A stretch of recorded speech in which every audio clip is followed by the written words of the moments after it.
सफ़िया है, मैं बेवा, बच्चे मेरे अपने अपने घर वाले ने, मैं किसी को रहनी हाँ। खुदा तरसी उन्होंने की।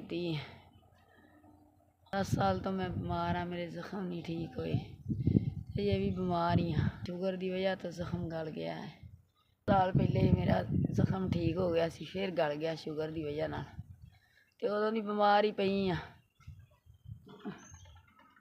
हकीकत है कोई केड़ा कोई ठीक कराने जोगा पैसा नहीं है।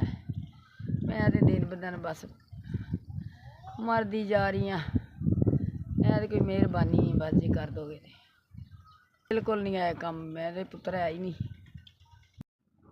तुहानू अल्लाह मियाँ सेहत तंदुरुस्ती दवे। तुसी बीमार बंदे वास्ते 5000 रुपये लिया। अल्लाह तुहानू तंदुरुस्ती दवे, अल्लाह तुहानू बहुता दवे, इन्ना कु दवे किन्ना दरियावां च पानी है। उन्होंने तेरे भैन भरावां नूं भी अल्लाह बहुता दवे, साबां दे भैन भरावां नूं भी अल्लाह इन्ना कु दवे कदी उन्हां नूं दुख तकलीफ नेड़े ना आवे। तुसी मेरे गरीबनी वास्ते 5000 कल्ले मेरा दिल खुश भाई कर छड्डिया। बड़ियां दुआवां तुहानू दांगी, मैं होर भी दांगी।